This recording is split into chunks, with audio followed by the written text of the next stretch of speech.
মুহতারাম হাজিরিন, আপনারা জানেন স্বাধীনতার পর থেকে নিয়ে আজকে পর্যন্ত আমাদের পার্শ্ববর্তী রাষ্ট্র এই যে ভারত, তাদেরকে আমরা বন্ধু রাষ্ট্র মনে করি। আমাদের রাষ্ট্র তাদের পদদলিত থাকতে পছন্দ করে। রাষ্ট্রের মধ্যে তো রাজনৈতিক সংগঠন আছে, তারা এই ভারতকে মারিয়ে ভারতের পায়ে থেকে পায়ে পড়ে নির্বাচনে অংশগ্রহণ করতে চায়। মুহতারাম হাজিরিন, স্বাধীনতার পর থেকে নিয়ে আজকে পর্যন্ত এই ভারত আমাদেরকে যত দিয়েছে তার চেয়েও আরো হাজার গুণ নিয়েছে। মুহতারাম হাজিরিন, আপনারা জানেন এই ভারত গত কয়েকদিন আগে এই বাংলার জমিনের মধ্যে পানি ঢেলে, বাংলার সিলেটের মধ্যে পানি ঢেলে মুসলমানদের ঘর বালিকে তলিয়ে দিয়েছে। মুহতারাম হাজিরিন, এই ভারত কখনো আমাদের বন্ধু হইতে পারে না। এটা আমাদের বন্ধু রাষ্ট্র না, এটা আমাদের শত্রু রাষ্ট্র। এই ভারত তারা কখনো আমাদের উপকার চায় না, আমাদের ক্ষতি ছাড়া তারা কখনো উপকার চায় না। এই যে একটা বিষয়, এই যে ইহুদিরা নাসারাদেরকে আমরা, মুশরিকদেরকে আমরা বন্ধু বানাবো না, এই কথাটা কিন্তু আল্লাহ তাআলা 1400 বছর আগে বলে দিয়েছে। তাদেরকে কখনো বন্ধু বানানো যাবে না, তারা আমাদের শত্রু। এটা কোরআনের ঘোষণা।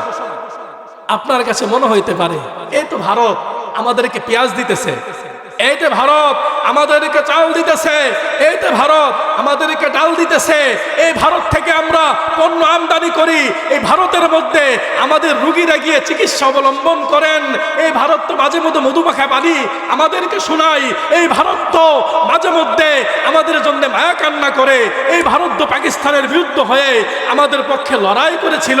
এই ভারত আমাদের কিভাবে শত্রু হয়? মুহতারাম হাজিরিন, আল্লাহ সুবহানাহু ওয়া তাআলা এটাও কোরআনে বলে দিয়েছেন। আল্লাহ কোরআনে বলেন, ইরদুনাকুম বিআফওয়াহিহিম ওয়া তাবা কুলুবুহুম। আল্লাহ কোরআনে বলতেছেন, ও আমার বান্দারা, এ মুশরিকরা কখনো কখনো তোমাদের জন্য মায়া কান্না কানবে, কখনো কখনো মুখ দিয়ে তোমাদেরকে খুশি করতে চাইবে, কখনো কখনো তোমাদেরকে তারা খুশি করার উৎপ্রুতভাবে জড়িয়ে থাকবে। কিন্তু তোমরা তাদের এই ধোঁকার প্রতি তোমরা লিলিহান হয়ো না, লালায়িত হয়ো না। ওয়াতাবা কুলুবুহুম, তাদের অন্তরে রয়েছে তোমাদের বিরুদ্ধে বিদ্বেষ, শত্রুতা। আল্লাহ অন্য আয়াতে বলেন, ইয়া আইয়ুহাল্লাযীনা আমানু লা তাত্তাখিযু বিতানাতাম মিন দুনিকুম লা তা'লুনাকুম খাবালা ওয়াদ্দু মা আনিত্তুম قد بدت البغضاء من أفواههم وما تخفي صدورهم أكبر قد بينا لكم الآيات إن كنتم تعلمون। হে মুমিনরা, তোমরা কখনো কাফেরদেরকে, মুশরিকদেরকে অন্তরঙ্গ বন্ধু মনে করো না। ওয়াদ্দু মা আনিত্তুম, তারা চায় তোমরা ক্ষতিগ্রস্ত হও, তারা চায় তোমরা নির্যাতিত হও, তারা চায় গাজার মধ্যে তোমাদের উপর অত্যাচারের স্টিম রুলার চলক, তারা চায় মায়ানমারের মধ্যে তোমাদের রক্ত ঝরাতে, তারা চায় বাংলার জমিন থেকে ইসলামকে নিশ্চিহ্ন করে দিতে, তারা চায় বাংলার প্রত্যেকটা মসজিদের ইমাম সাহেবের বিরুদ্ধে মামলা জুড়ে দিতে, তারা চায় বাংলার মাদ্রাসাগুলোকে বন্ধ করে দিতে, তারা চায় না তোমরা ইসলাম পালন করো, তারা চায় না রাষ্ট্রীয়ভাবে তোমরা দাঁড়িয়ে যাও, তারা চায় না মুসলিম যুবকেরা কোরআনের পক্ষে লড়াই করো, তারা চায় না মুসলিম যুবকেরা আল্লাহর নবীর জন্য প্রাণ দেখ, তারা চায় না মুসলিম যুবকেরা ইসলামের জন্য প্রাণ দেখ। আল্লাহ এটা কোরআনে বলে দিয়েছেন, ওয়াদ্দু মা আনিত্তুম, তারা চায় তোমরা কষ্ট করো। কদ বাদাতিল বাগদাউ মিন আফওয়াহিহিম, আল্লাহ কোরআনে বলতেছেন কখনো কখনো তাদের এই বিদ্বেষটা তাদের মুখ দিয়ে বের হয়ে যায়, মাঝে মধ্যে বের হয়ে যায়। কিন্তু আল্লাহ পরের অংশে বলেন, ওয়ামা তুখফি সুদুরুহুম আকবার, তাদের অন্তরের মধ্যে যে বিদ্বেষটা আছে সেটা আরো বেশি। তোমরা যে বিদ্বেষটা দেখতেছো, এই যে গাজার মধ্যে দেখতেছেন ইহুদিরা মুসলমানদের উপর হামলা করতেছে, গত কয়েকদিন আগে সুদানে কাফেররা, একদল কাফের অধীনস্থ একটা কমান্ডো বাহিনী মুসলিমদের উপর হামলা করেছে। আপনারা দেখেছেন গত কয়েকদিন আগে মায়ানমারের মধ্যে মুসলমানের উপর হামলা করা হয়েছে। আপনারা যেটা দেখতেছেন তাদের অন্তরে তার চেয়ে বেশি।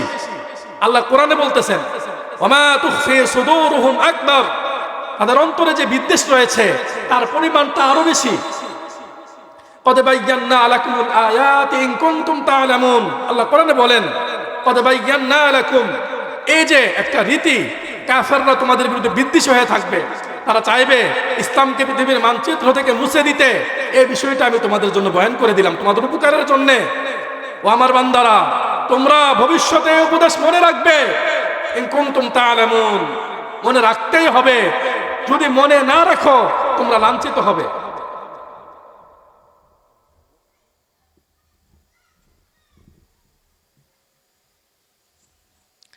মুহতারাম হাজিরিন, আপনারা জানেন এই বাংলার জমিনে আরেকটা দল আছে, ইসলাম বিরোধী, কোরআন বিরোধী।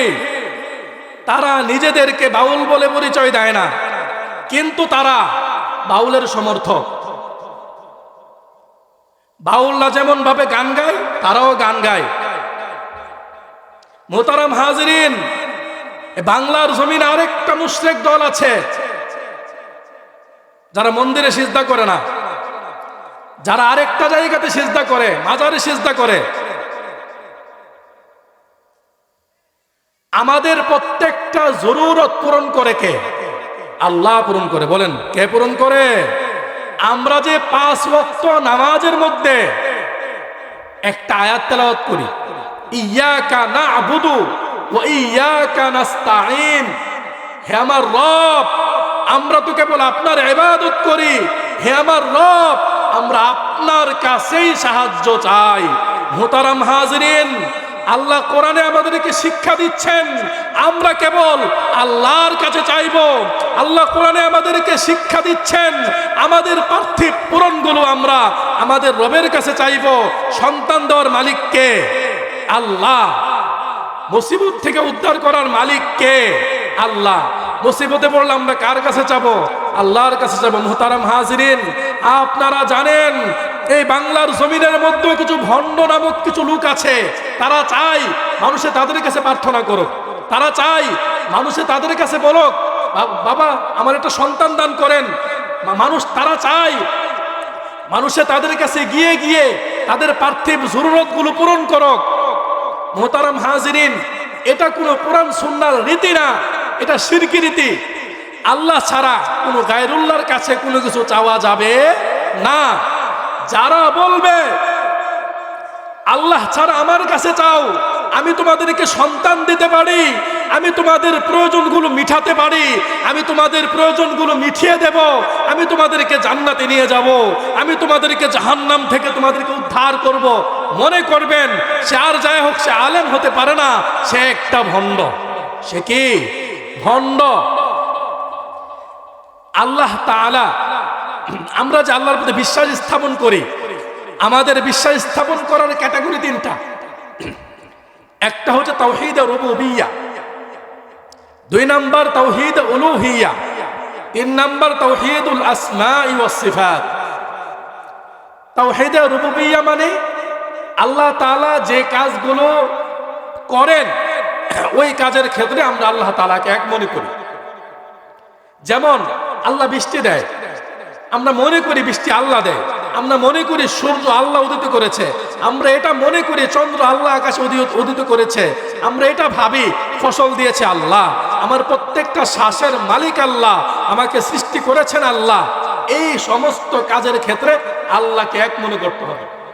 যদি কোনো ব্যক্তি বলে সূর্য তুলেছে বাবা, সূর্য তুলেছে অমুক, সূর্য তুলেছে তমুক, চন্দ্র তুলেছে অমুক, চন্দ্র তুলেছে তমুক, যদি এই দাবিগুলো যদি কোনো ব্যক্তি করে, যদি কোনো ব্যক্তি বলে আমি সৃষ্টি করেছি, সৃষ্টিকর্তা আমি, সে মুমিন থাকতে পারে না। সে শিরক ফিত তাওহীদ, শিরক বির রুবুবিয়্যাহ করেছে, আল্লাহ তাআলার রুবুবিয়্যাহর সাথে সে শিরক করেছে। 2 নাম্বার তাওহীদে উলুহিয়্যাহ। তাওহীদে উলুহিয়্যাহ মানে আমরা যে ইবাদত করি, ইবাদতের ক্ষেত্রে আল্লাহকে এক মনে করা। আমাদের ইবাদতটুকু হবে একমাত্র আল্লাহর জন্য। আল্লাহ ছাড়া আমরা ভিন্ন কারোর জন্য ইবাদত করব না। ইবাদতের মধ্যে একটা ইবাদত হচ্ছে নামাজ।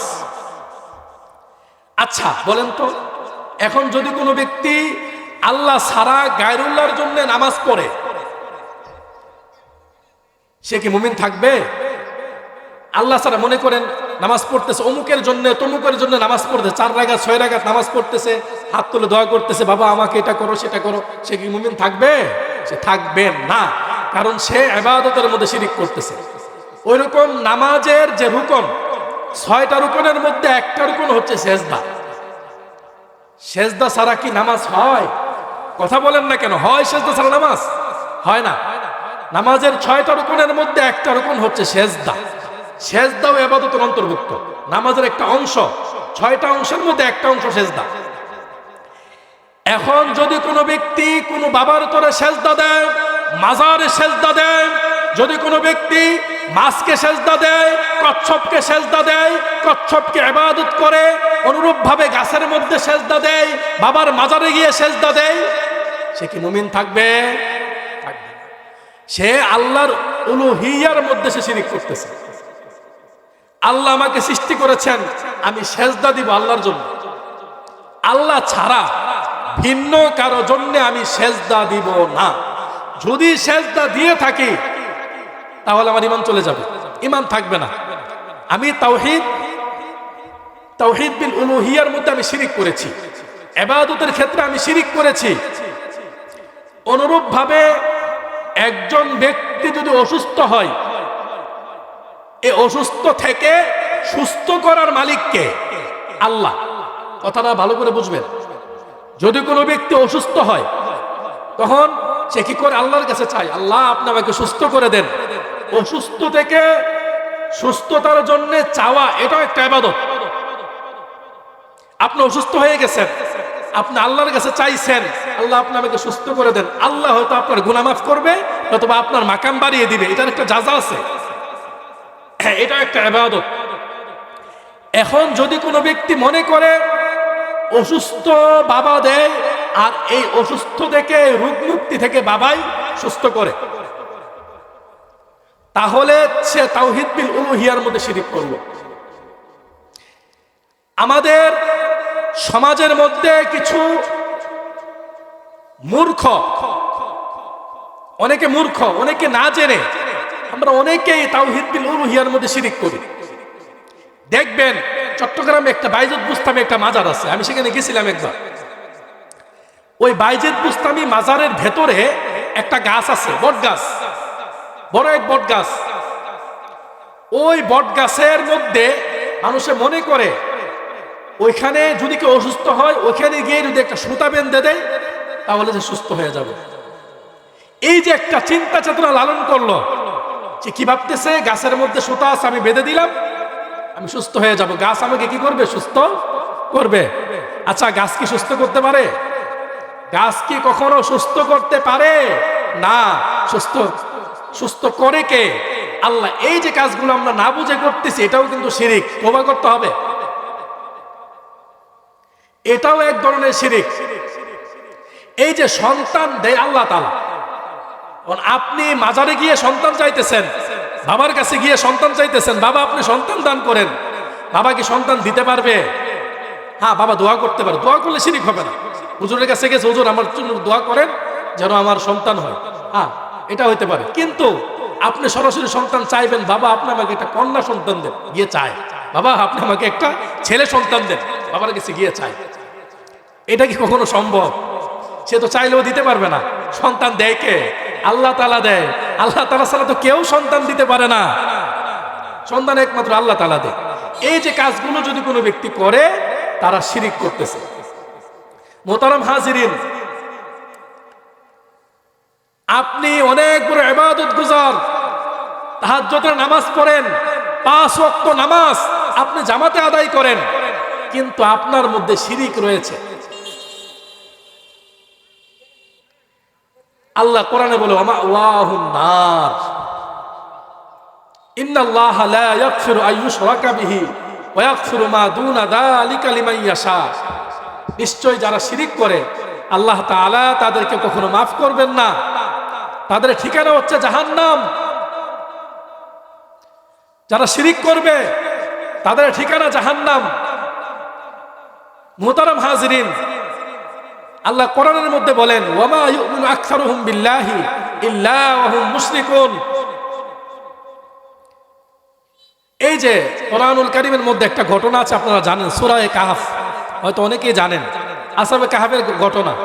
এই যে আল্লাহ সুবহানাহু ওয়া তাআলা আসহাবে কাহফের এত এত ফজিলত আলোচনা করছেন, তাদেরকে এত মর্যাদা দান করেছেন, তাদেরকে না, তাদের কুকুরকে পর্যন্ত, তাদের কুকুরটা পর্যন্ত জান্নাতে যাবে।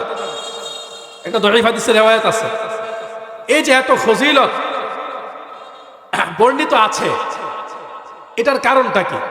এটার কারণ হচ্ছে তারা শিরকি মজলিস, তারা যেখানে বসবাস করত ওই যে শিরকে মজলিস ছিল, ওই শিরকে মজলিস থেকে তারা নিজেকে দূরে রাখছে, তারা পলায়ন করছে। আল্লাহ তাআলা তাদেরকে, তাদের বর্ণনা কোরআনুল কারীমের মধ্যে নিয়ে আসছেন। মুহতারাম হাজিরিন, সবচেয়ে বড় কথা হচ্ছে আপনি যাই করেন, আপনাকে লক্ষ্য রাখতে হবে দুইটা জিনিস। এক নাম্বার হচ্ছে নিয়তকে খালেস করা, প্রত্যেকটা ইবাদতে যেন নিয়তটা খালেস থাকে। দুই নাম্বার হচ্ছে আপনার ইবাদতের মধ্যে যেন কোনো শিরিক না থাকে, এটা সর্বোচ্চ ফোকাস দিতে হবে। আল্লাহ তাআলা কোরআনুল কারীমের মধ্যে সূরা বাকারার প্রথম দিকে আল্লাহ তাআলা তিনটা ফেরকার আলোচনা করেছেন, তিনটা দলের আলোচনা করেছেন। প্রথম নাম্বার যে দল, তারা হচ্ছে মুত্তাকি। আল্লাহ তাআলা মুত্তাকিদের কিছু আওসাফ আলোচনা করেছেন।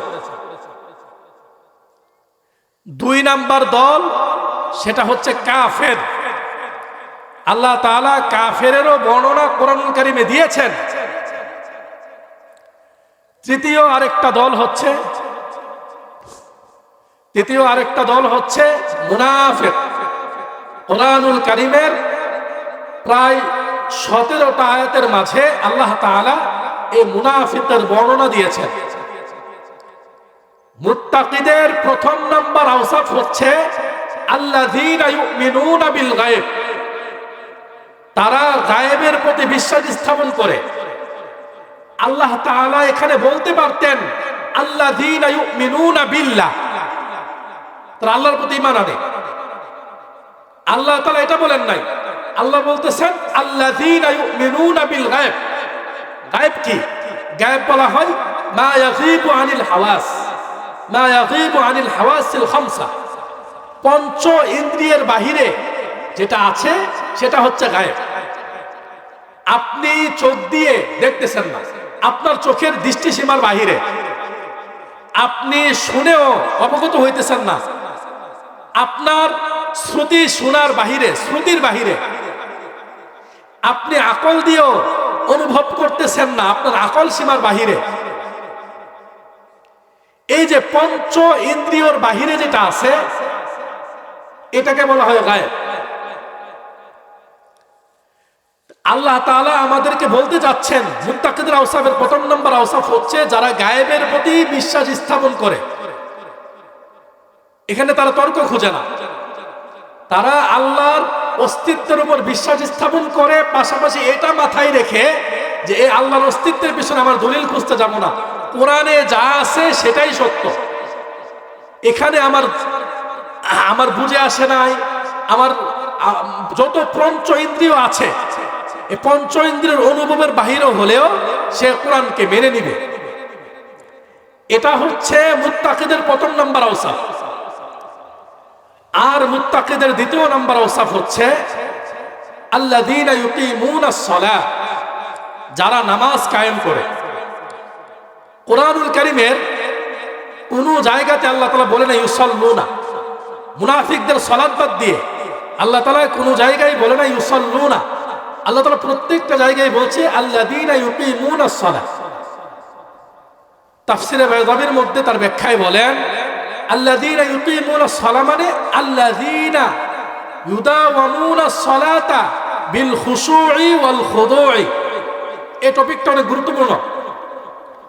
যারা নামাজ পড়ে লাগাতার খুশু হুজুর সাথে নামাজ পড়ে। মুহতারাম হাজিরিন, আমরা এখানে যারা আছি উপস্থিত এবং প্যান্ডেলের বাহিরে যারা আছে, কথাটা মনোযোগ সহকারে শুনে, আমরা কোনো না কোনো ভাবে পারিবারিক ভাবে অনেক সময় অনেক সমস্যায় জর্জরিত হয়। আপনার সন্তান কথা শুনতেছে না, এটা কি পারিবারিক ঝামেলা না? অনেক সময় আমাদের ওয়াইফের সাথে আমাদের মনোমালিন্যতা হয়, অনেক সময় ভাই ভাই জমি নিয়ে ঝগড়া হয়, পারিবারিক অবকাঠামোর মধ্যে সমস্যা হয়। আল্লাহ সুবহানাহু ওয়া তাআলা কোরআনে বর্ণনা করতেছেন এই সমস্যার সমাধান রয়েছে সালাতে, নামাজে। বলতে পারেন হুজুর এত বড় একটা কথা বলে ফেললেন, আমার ঘরের সমস্যা, ওয়াইফ জনিত সমস্যা, সন্তান জনিত সমস্যা, এত সমস্যা বলে ফেললেন, তাহলে দলিলটা দেন। হ্যাঁ, দলিল কোরআনে আছে। আল্লাহ তাআলা সূরা বাকারার মধ্যে তালাকের আলোচনা করছে, স্বামীর মৃত্যুর পরে ইদ্দতের আলোচনা করছেন। অনুরূপ ভাবে পারিবারিক অনেক সমস্যা আলোচনা করেছেন। অনেক সমস্যা আলোচনার মাঝামাঝি আল্লাহ তাআলা বলেন, হাফিজু আলাস সালাওয়াত ওয়াস সালাতিল বুস্তা, তোমরা নামাজের প্রতি যত্নশীল হও, বিশেষ করে মধ্যম নামাজ মানে আসরের নামাজের প্রতি যত্নশীল হও। আল্লাহ তাআলা যে এতগুলো সমস্যার মাঝখানে এটা বলছেন, অনেক মুহাদ্দিসিনে কেরাম এটার থেকে মাসআলা ইস্তেমবাত করেছে এভাবে যে যদি কোনো ব্যক্তি পারিবারিক কোনো ঝামেলাতে থাকে, পারিবারিক কোনো আত্মকলহে থাকে, ভাই ভাইয়ের সাথে মিল নাই, ওয়াইফের সাথে সমস্যা, সন্তান কথা শুনে না, মেয়েরা কথা শুনে না, সে যদি নামাজে মনোযোগী হয়, খুশু হুজুর সাথে নামাজ পড়ে, আল্লাহকে ডাকে, আল্লাহ তাআলা তার পারিবারিক জরুরতগুলো পূরণ করে দিবে। বলেন সুবহানাল্লাহ। আমাদের আরেকটা সমস্যা হচ্ছে সামাজিক সমস্যা। এখন তো গেল পরিবার, অনেক সময় সামাজিক ভাবে আমরা হিংসুকের টার্গেট হই। এমন ব্যক্তি অনেক কমই আছে হিংসুকের টার্গেট হয় না। আপনাদের মধ্যে কেউ আছে তাকে কেউ হিংসা করে না? জমিনের মধ্যে যারা বসবাস করবে তাদের সবাইকে কেউ না কেউ হিংসা করবে। আপনি যদি মারা যান তাহলে হয়তো আপনার জন্য প্রশংসা করবে। মারা যাওয়ার আগ পর্যন্ত কোনো না কোনো ব্যক্তির হিংসার শিকার আপনি হবেনই। এটা হচ্ছে পারিবারিক সামাজিক একটা সমস্যা। আমরা হিংসার সম্মুখীন হই অনেক ক্ষেত্রে। যদি কোনো ব্যক্তি নামাজে মনোযোগী হয়, খুশু হুজুর সাথে নামাজ আদায় করে, কোরআনে আছে এইভাবে নামাজ আদায় করার দ্বারা আল্লাহ তাআলা হিংসুকের অনিষ্ট থেকে তাকে হেফাজত করবে। বলেন সুবহানাল্লাহ। হিংসুকদের হিংসা তার কোনো ক্ষতি করতে পারবে না। হিংসুকদের টার্গেট থেকে আল্লাহ তাআলা তাকে হেফাজত করবে। এখন বলতে পারেন এত বড় একটা কথা বলে ফেললেন, এটারও তো দলিল লাগবে। হ্যাঁ, এটারও দলিল কোরআনে আছে। সূরাতুল বাকারার মধ্যে আল্লাহ তাআলা ইহুদিরা যে নবী করিম সাল্লাল্লাহু আলাইহি সাল্লামের প্রতি হিংসা করে তার একটা বর্ণনা এসেছে। হাসাদাম মিন ইনদি আনফুসিহিম মিন বাদি শাইইন তাজিদুহু ইন্নাল্লাহা আলা কুল্লি শাইইন কাদির। এরপর ইনশাআল্লাহ বলে আকিমুস সালাতা ওয়া আতুজ যাকাত। যে হিংসুকরা ইহুদিদের মধ্যে যারা হিংসা করে আপনার প্রতি, হে নবী আপনি তাদেরকে মাফ করে দেন, ফাফু আনহুম, আপনি তাদেরকে মাফ করে দেন। এরপর ইনশাআল্লাহ বলতেছেন আকিমুস সালাতা ওয়া আতুজ যাকাত ওয়া মা তুকদ্দিমু লিআনফুসিকুম মিন খায়রিন তাজিদুহু ইনদাল্লাহ ইন্নাল্লাহা বিমা তা'মালুনা বাসীর। আপনি নামাজ কায়েম করেন, যাকাত আদায় করেন। এই আয়াতের ব্যাখ্যায়ও অনেক ফুকাহায়ে কেরাম মাসালা ইস্তেমবাত করেছে, যদি কোনো ব্যক্তি হিংসুকের হিংসার টার্গেট হয়, আল্লাহ তাআলা সে যদি নামাজ পড়ে, নামাজে মনোযোগী হয়, আল্লাহ তাআলা ওই হিংসুকের হিংসা থেকে তাকে রক্ষা করে। বলুন সুবহানাল্লাহ। মাঝে মধ্যে আমরা অনেক মানসিক অস্থিরতায় থাকি, আমাদের ভালো লাগে না। কেন ভালো লাগে না সেটাও জানি না। মন ভালো নেই, ফসলে অনিষ্টতা, ফসল হয় নাই, হাজারো অজানা কারণে আমরা মানসিকভাবে ভেঙে পড়ি। বিশেষ করে যখন আমরা গুনাহ করি তখন আমাদের অন্তর অস্থির হয়ে থাকে। যদি কারো অন্তর অস্থির হয়ে থাকে তার চিকিৎসাও এই নামাজ। কোরআনে আছে, এগুলো একটাও আমার নিজের বর্ণনা না, সবগুলো কোরআনে বর্ণিত। আল্লাহ তাআলা সূরা বাকারার মধ্যে উল্লেখ করেন, আল্লাহ তাআলা সূরা বাকারার মধ্যে বনী ইসরাঈলকে 12টা আদেশ করেছেন। 12টা আদেশের মধ্যে দুইটা আদেশ হচ্ছে, একটা আদেশ হচ্ছে ওয়াস্তাঈনু বিস-সাবরি ওয়াস-সালাহ ওয়া ইন্নাহা লাকাবীরাতুন ইল্লা আলাল খাশিঈন। আপনি যে আছে নামাজ পড়ার কারণে আরো বেশি মজবুত করে। এমন অনেক নামাজি আছে তার নামাজ তার অন্তরের অস্থিরতা দূর করতে পারে না।